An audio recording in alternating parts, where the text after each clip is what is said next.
Hello, welcome to another week where we're providing all the occupiers of White City Place this platform to engage. And I hope you're enjoying all the videos. If you haven't been to my meditation video before, then basically what I do is I talk for a little bit, usually around a theme of meditation, and then we go through some tools that you can use, and then we'll go through a practice that I guide you through. And the reason I do that is because it's always been extraordinary to me that there are so many things that we should just know about, little things like the breath follows the mind and the mind follows the breath. Those two things are intrinsically linked. So, what that means is that if your thoughts are going crazy, then usually your breath isn't relaxed, it's much faster. And if you tip that around the other way, and if you're breathing really, really, really fast, then usually your mind is also really, really active as well. And of course, the reverse is true in that if you are breathing slowly and deeply, usually with a longer exhalation, then that calms down your mind. And again, the same is true if you are in a relaxed space. Maybe it's that you're watching something relaxing, some beautiful images, or you're sitting in nature, you have no worries, you're lying in the sun. Quite often your breathing will be slower. And if ever you're in any doubt, just watch an animal, like if you have a pet dog or a pet cat or anything like that. Watch how they breathe when they're lying down, sleeping. You could just see this beautiful, slow, even breath in and out. So when you know that the two are linked, then you become the captain of your ship. You start being able to control the impact of how you show up in life. So in other words, if you are in a really stressful place, you might, if you can remember that your mind's going crazy because your breath is maybe needing a little bit of slowing down, then you can slow down the mind as well, if that makes sense. It's also useful when you're trying to fall asleep, if you have issues with that. If you try and slow down the outer breath, the exhale, then you'll calm down the nervous system. So everything works together, basically. Your mind talks to your body talks to your mind. Your heart sends more messages to the brain than the brain sends to the heart. So it's all these little things that I've always been fascinated about that, I have come to know over years and years of research and doing this stuff, that I feel, why doesn't everyone know this? Why can't this be, general knowledge? Like, this is really important, little things like that. So that's just one tiny example of the reason that I do this, and also like to explain and blow away the myths of meditation, because there are so many myths around it. People feel like you have to follow a certain practice, whether it's a Buddhist way, or a more mindful way, or a one-point focus, or that you have to empty your mind of thoughts, or that you're not spiritual enough, or I can't sit still long enough. All those things are just rubbish. All of them are rubbish. When you know that you are a unique person, you have one brain with a very, very cool mind. And when you know that you can control that, then it's up to you. It's whatever resonates with you. You will find a practice that suits you.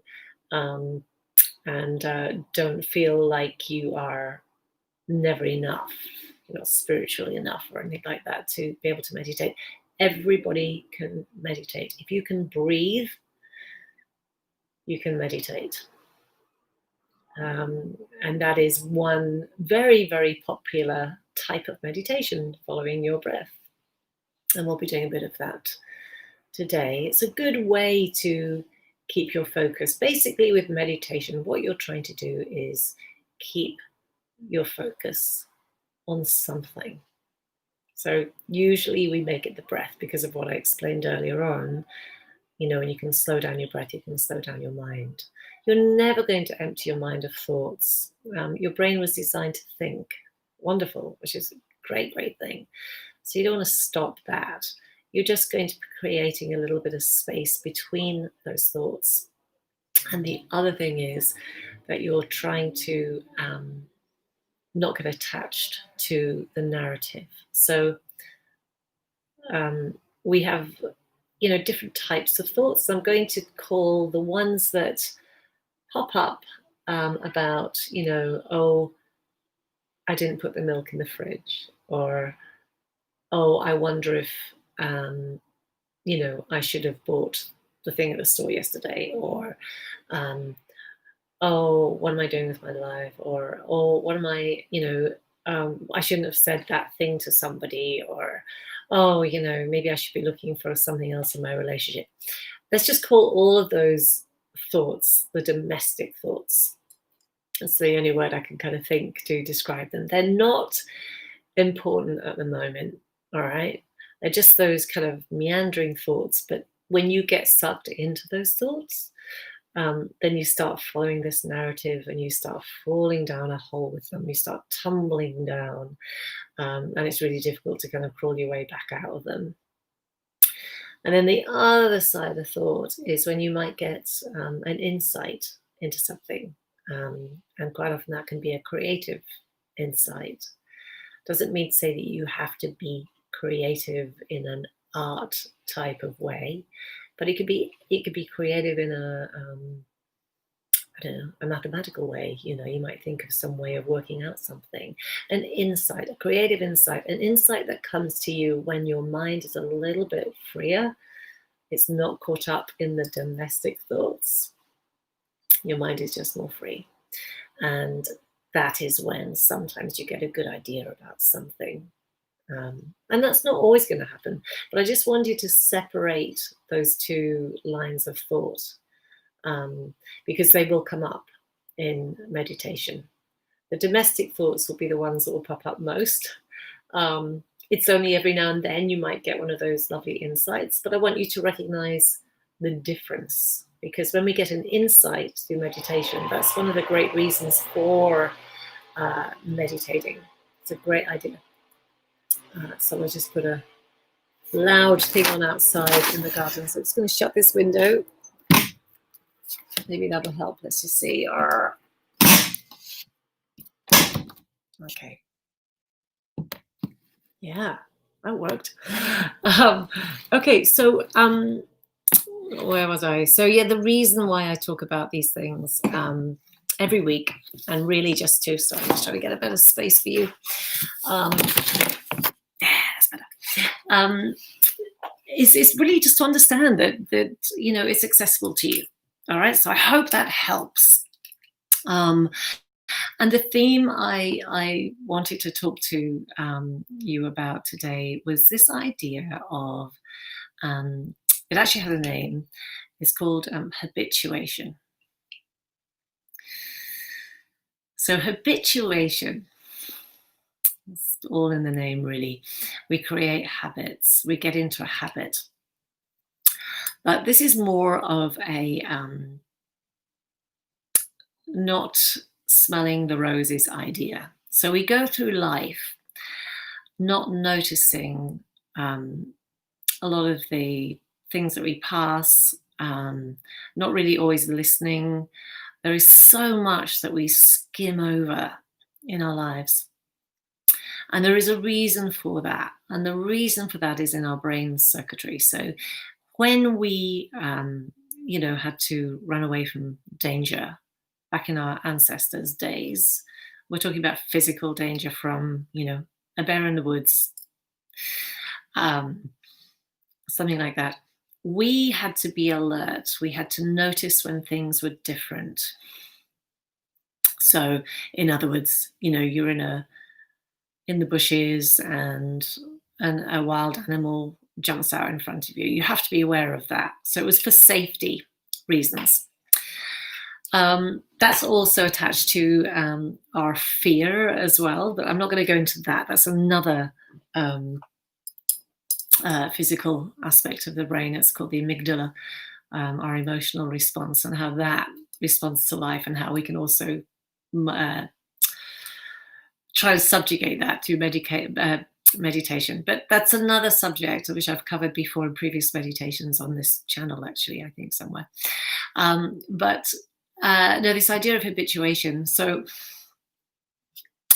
when we are, we're in the woods and we see this bear popping out, and we have to notice it. So it's one thing that takes us out of our normal situation. We have to see this thing to react, to know how to react, to keep ourselves safe.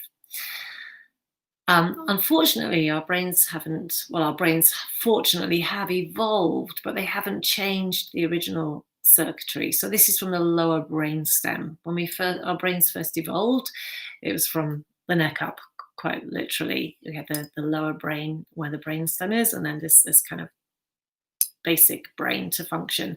And then things evolved from there. Our brains grew when we had to communicate with others. We had to then start empathizing with others so that we could all work together as a team. It takes, more than one to build a village kind of idea. So our brains have constantly been evolving. And, we have this prefrontal cortex, the front of our head now. This is called the higher brain, where we have the limbic system, the emotions, the prefrontal cortex, where we have our rational mind, we work out things. Everything works together. So we have all this old stuff that we don't really need in the same way. We still need to be aware of danger and alerts, but in a very different way. And so because we are primed to respond to something out there in the bushes, or a sound, a loud bang, we kind of jump out of our skins. Because we have this in our brains, if we were alert all the time, then we would be using so much energy through the brain. The brain already uses a huge percentage of our energy. I think it's something like 20% of our energy. So it's a kind of safety valve. But the problem with it is that when we are not responding to, alerts all the time, everything else becomes too familiar. So in other words, when let's just take it into today's day, we are eating our breakfast, or we're having a shower, or walking down the street. Everything just becomes familial, and it's almost like we've kind of fallen asleep in that area. We're not really noticing everything. And, we don't remember, can't really notice the pictures on our walls, or, what we had for breakfast, or even down to the taste, like the taste. If you can think now, what was my breakfast like? What did I eat? What was the taste like? Can you remember that last taste that you had in your mouth? What was the texture like? What was the temperature like?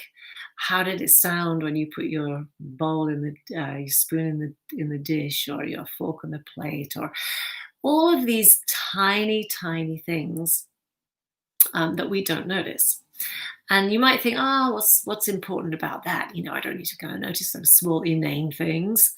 And partly that's true. There's a lot of things that you don't need to be noticing every second of the day. But when we become habitual, we do lose a lot of, the stuff that we take for granted. And when we when we come back to the stuff that we take for granted, let's go back to, say, having a shower.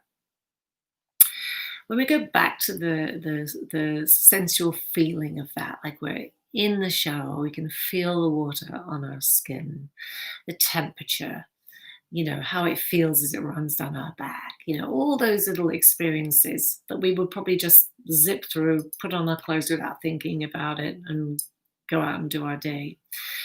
We lose all the beautiful little nuances that are part of that experience. And the more we notice, let's take it out into nature, for example. So if you walk through the park, you might just be walking through the park for some exercise, right? Because it's nice, it's a nice aesthetic, and you might notice the odd tree maybe. But if you really stop and quite literally stop to smell the roses, I mean, there's no coincidence that that is a cliche. I love cliches because cliches are there because they are they are cliches. It's true. They become a cliche because they're such a true thing. Like stopping to smell the roses. How many times do you do that? And the more that you can pause and notice every step along the way, the more you are renewing the old. And I think that's important. I think that we are always striving to find the next big thing, the next bit that's going to excite me. I'm done with that. I'm done with this. What's next? What's next? What's next? This is really apparent with our kids these days as well. It's very much kind of, gaming, for example. It's like instant gratification. And we've become so used to this that we're always needing more. Whereas if we can bring it back to realizing that maybe everything we have and everything that we're looking for is actually under our feet right now, we can bring back the old. We can really start to experience more. And that's lovely. But it also has a really good effect on your brain. So you are then building the circuitry in your brain for a higher focus. So you will notice more. It makes us not just more focused, therefore we can be a little bit more intellectual, we can take in more information. Our focus is better, so we're going to retain the information.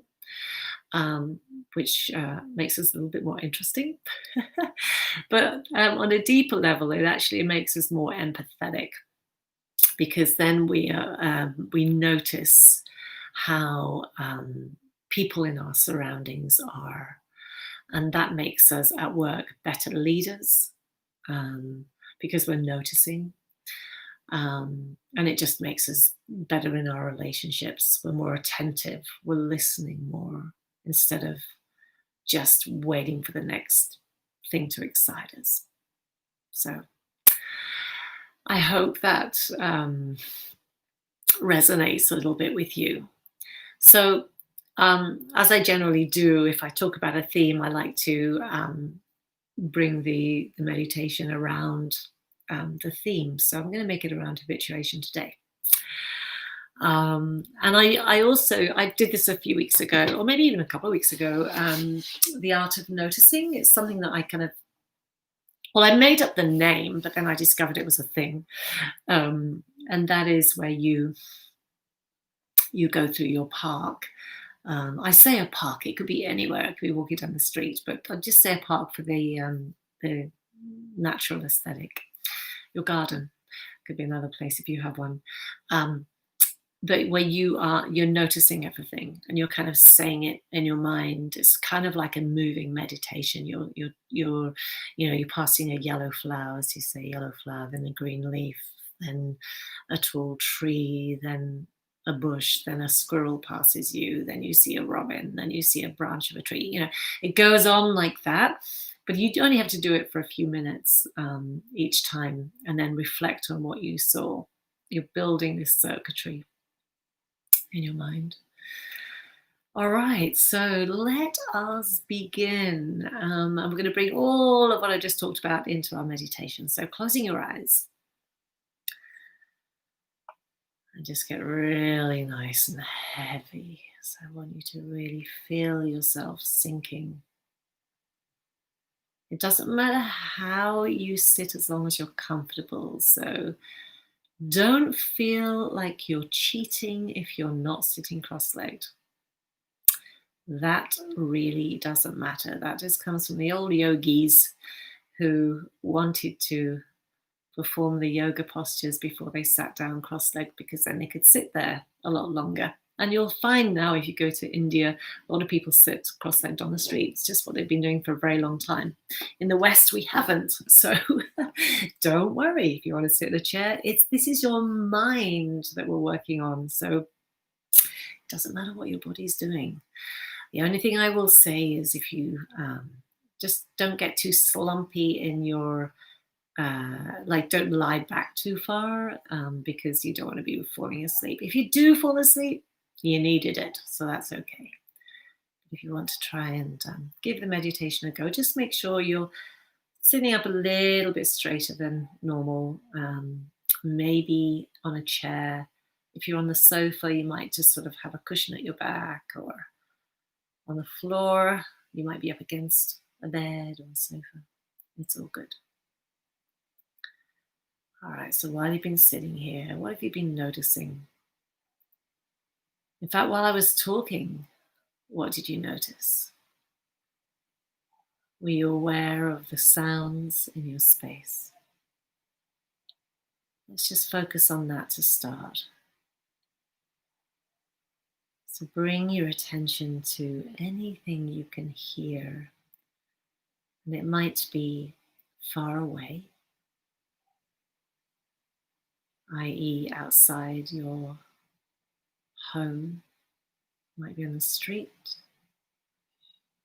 It might be in your home, in another room, somebody doing something. It might be if you have a pet close by, you can hear them breathing or running around. It could be a tick of a clock or a watch, a dishwasher. Or it could also be that really interesting sound of silence, where you sometimes hear a bit of a buzz, but it's not really a buzz. It's just this kind of a sound. It's just hearing nothing but tuning into something, almost as if you're tuning into sound waves, but there's no sound coming through.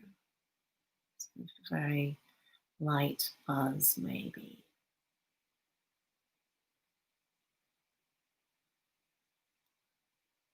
And then just noticing how you're sitting. So I'm going to give you a little body scan. And every time I mention a part of your body, I want you to try and imagine that you're softening that part even more than you think it is already. So even though you might feel relaxed, there's always further to go. And if it's not softening more, it's just bringing your attention and seeing with your eyes closed if you can isolate the feeling in that part of the body. You can actually sense that part of the body. So starting with your feet, bring the attention to the heels of your feet.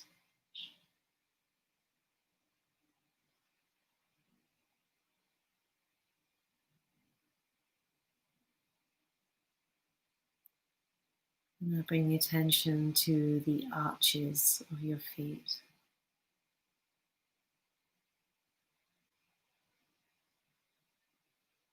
And start with the right big toe first. And then your second toe on the right. Third toe on the right. Fourth toe.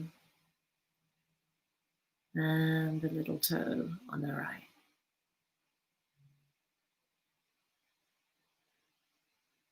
And then go to the left side, your left foot,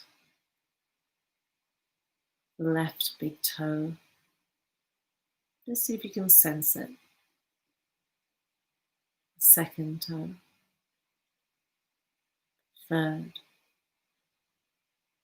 fourth, fifth, pinky toe.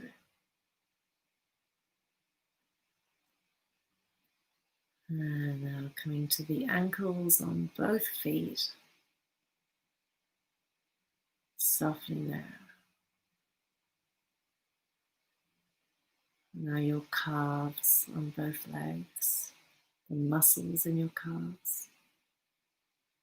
And bringing the attention to your shins. Softening the bones.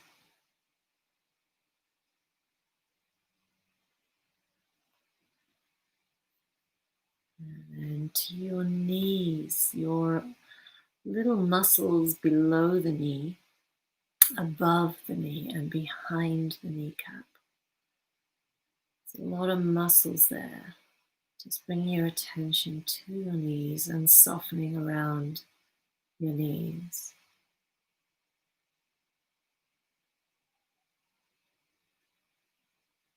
And then your thigh muscles, your hips sinking.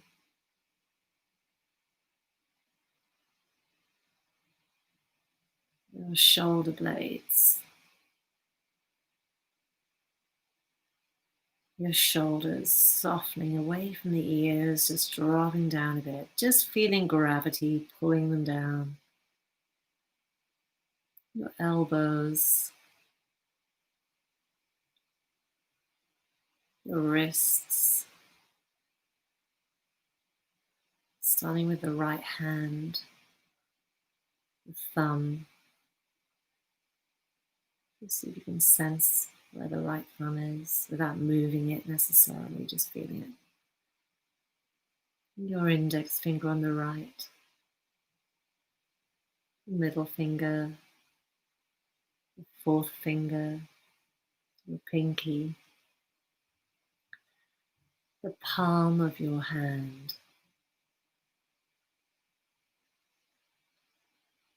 your right wrist.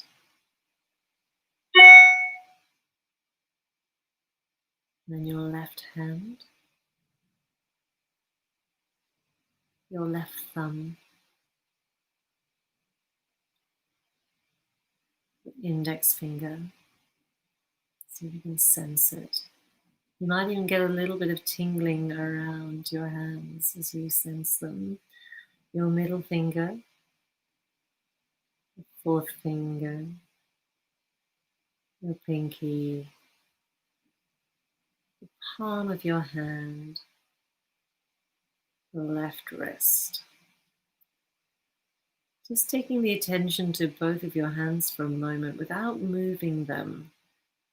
Just see how they feel. Do they feel like they're quite clenched or in a half clench, or do they feel straight? Try not to move your fingers. Just get a sense of how they're sitting there.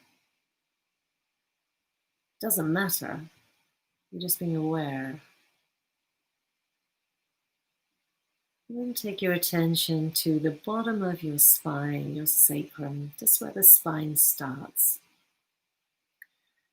And now trace it all the way, vertebra by vertebra, coming up through your thoracic, it's around your ribs, your rib cage, a little bit more higher up, coming up towards your neck, your brainstem, so the bottom of your skull, just where it kind of goes in towards your neck. And then just tracing over your scalp, not physically, just imagining it. Imagine you're just tracing over the scalp right up to the crown of your head.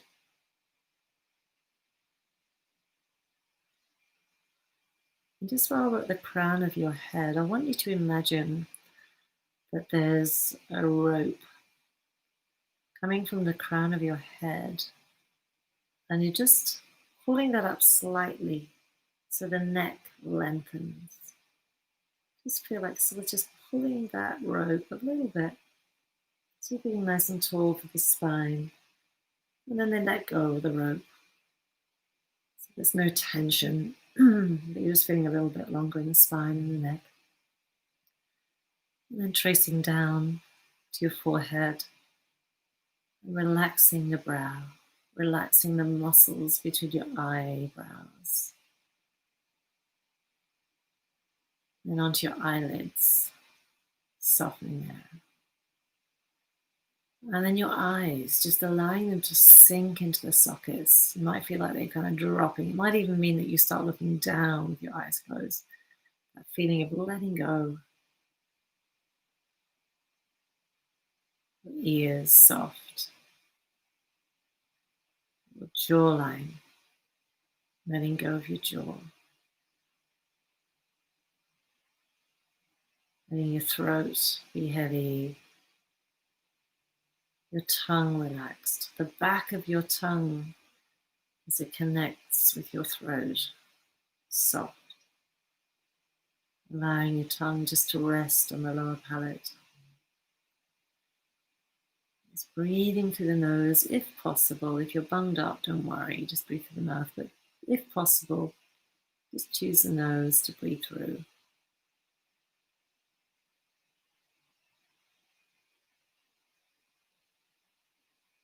Coming down the front of your body, your collarbones, and your attention there. The front of your ribs. And inside there, you have the heart. Just imagine the heart suspended inside that rib cage. And I want you to imagine that it's your heart that's breathing.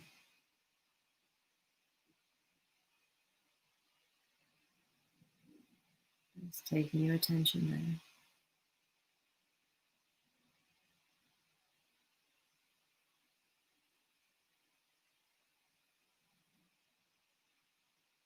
Now, while we've got that attention on the heart, we're going to give it a little conscious breath to focus on. So just like a heartbeat is constant, we're going to count in for 5 and out for 5, constantly, just in and out. So really you want to have the same and that's the same number on the in-breath as you do on the out-breath. I will help you. I'll count you through for the first few. And then you can kind of take it in your own time. But just before you start that, come back to the feeling in your hands. Just noticing your hands. Noticing the body again. So you're always coming back to it, just seeing how it is. And then back to the heart space, that beating heart. Let out all of your breath. So even if you've just breathe out a little bit more. So push it all out. And then breathing in for 5. So inhaling, 2, 3, 4, 5. And out, 2, 3, 4, 5. Breathing in, 2, 3, 4, 5. And out, 2, 3, 4, 5. And in, 2, 3, 4, 5. Out, 2, 3, 4, 5. Slowing it down. In, 2, 3, 4, 5. Out, 2, 3, 4, 5. Continue in your own time.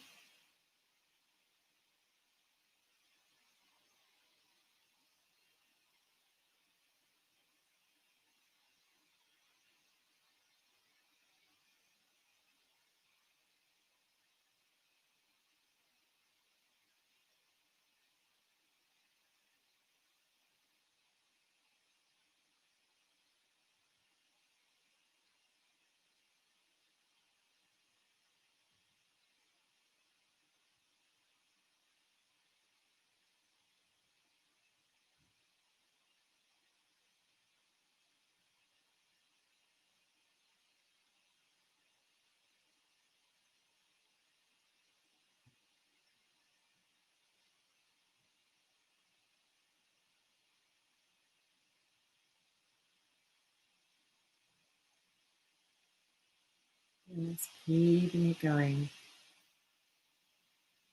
in your own time.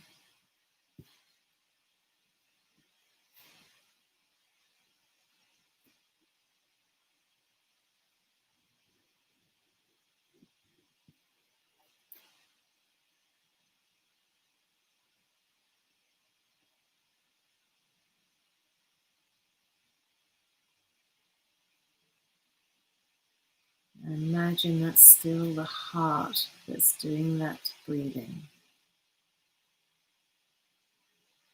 So every time you breathe in, just try and imagine that heart expanding with every in-breath. It's like a slow beat.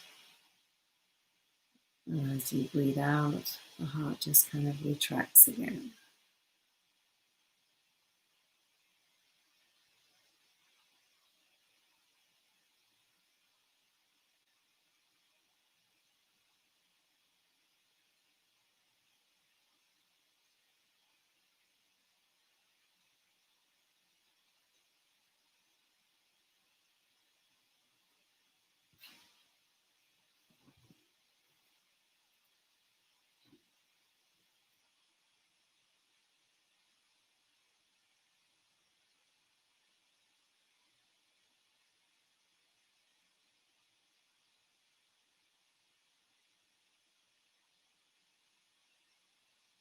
Now I want you to associate this breath and this heart with your idea of joy or love. And I want you to give it a color. So it could be a white light, it could be gold, it could be silver, it could be pink, it could be orange, red, whatever, yellow, whatever color works for you. And as you breathe in, which would be the count of 5, I want you to say the word quietly in your mind, whether it's joy or love or laughter, peace, whatever word you choose. Bring in the color and the word. You don't have to count the 5 anymore. Just keep breathing at the same pace. You've probably just got it already going subconsciously in the breath. Just keep the same nice even breath as you breathe into the heart space with the color and the word that really brings joy, love into that heart space.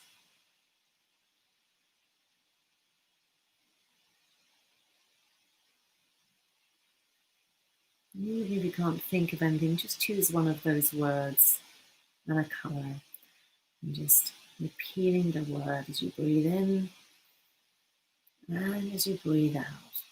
Letting that color come in and fill up your body.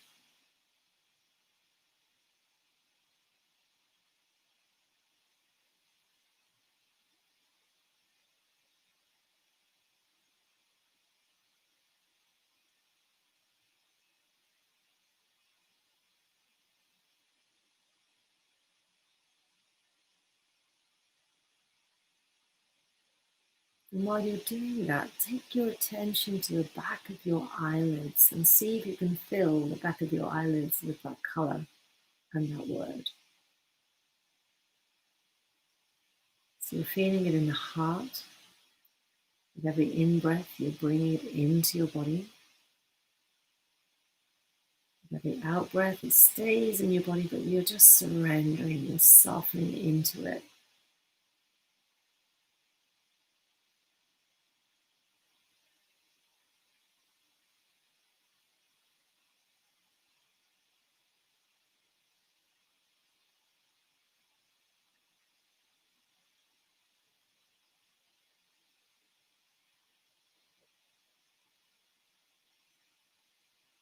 And then so you can attach a feeling to that. So that feeling of love or joy comes in on every in-breath. It fills you up. Every out-breath, you just let it wash over your body.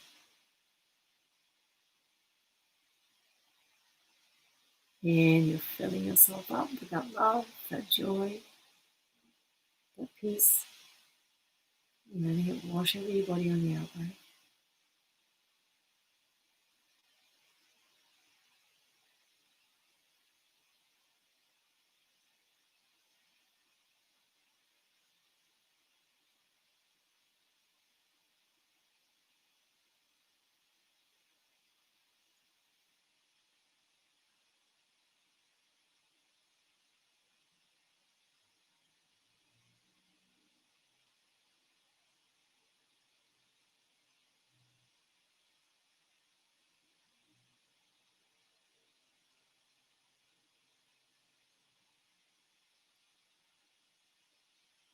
Now bring your attention, holding that lovely feeling of joy. Bring your attention back to your eyelids in case it's gone away. Bring it back there. And whatever comes up behind your eyelids, see if you can keep looking at whatever it is. So it might be just one color. It could be a multitude of colors blending in. It might be blobs of color or shapes, light. Whatever it is, the more you look at it, the more it will change. So it's that cat and mouse game. You're kind of trying to see how long you can hold on to whatever it is that you're looking at, whatever shape it is, or image or color, however long you can maintain that before it goes away. And don't worry when it goes away, accept that and just take on the next, whatever's taken the place. So if you're looking at a blobby shape and it disappears, there'll be something in its place, keeping your focus on that.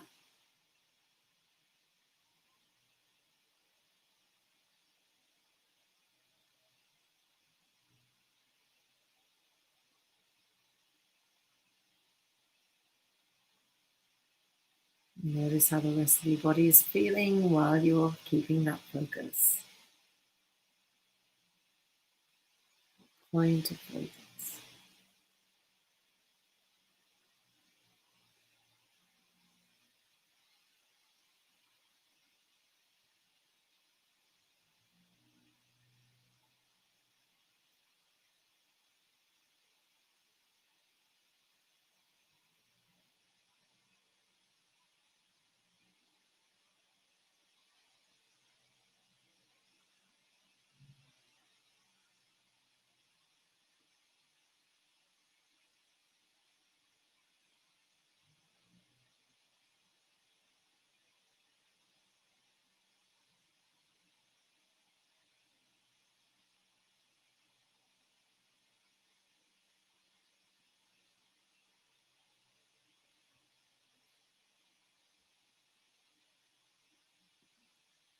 Any thoughts that come into your mind, don't worry about them. It's fine, you can have them. Just don't get attached to the narrative, to the story of them. Just let them go. Come back to the back of your eyelids. Now, keeping your eyes closed, I want you to take your hands together so your palms are touching. And then the knuckles, the bones just below your fingers, so kind of in the middle of your hands. I want you to rub them together. So if you're making a fire, it will get quite hot. It should get really hot. So rub your hands together, pretty much in the middle where those bones protrude just before your fingers start. Rub them, rub them, rub them until you build up so much heat, you feel like you actually could start a fire between your hands. So it's really, really, really, really hot. Then when they're really, really nice and hot, I want you to cup over your eyes. Keep your eyes closed. Just take your hands over your eyes. It'll be a darker color. Just stare right into that with your eyes closed. See if you can dive into that color, that deep color. Just lose yourself, letting go of everything. Letting go of the breath, letting go of the body. Just diving into that space. Now, keeping your eyes closed, take your hands away and see what comes up now.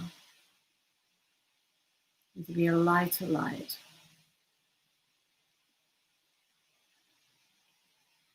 Just lose yourself in that, let it take over.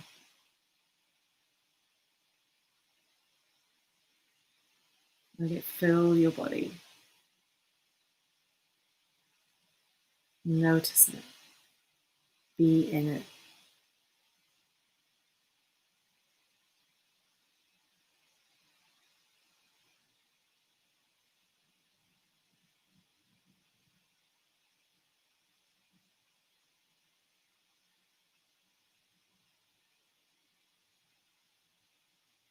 Bring your attention to the feeling in your hands. You're still gazing at the back of your eyelids. You just feel your hands again. Feel your body back into your body. Start to notice the sounds around you. They might be different from when you started, or they might just be the same sounds. Doesn't matter what they are.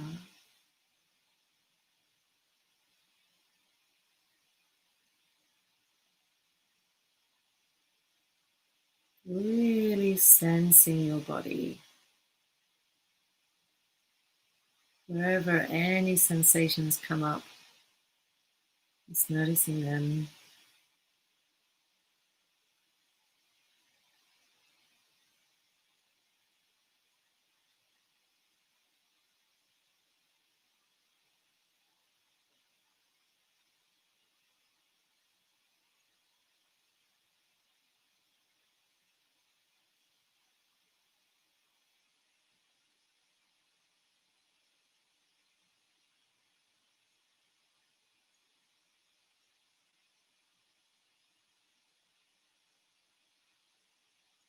And you're going to bring yourself back really gently. If you are happy where you are and you want to stay there longer, you just do that. You don't have to finish just because I'm finishing the session. You can sit there as long as you like. If you're in a good place, then take advantage of that. If you want to come out of it really slowly. So the idea would be that you would start to open your eyes very gently, as if you're sweeping them along the floor, allowing just a little bit of light each time come in. It's really good to be gentle with yourself as you come out of meditation, just as it takes a while to get into it.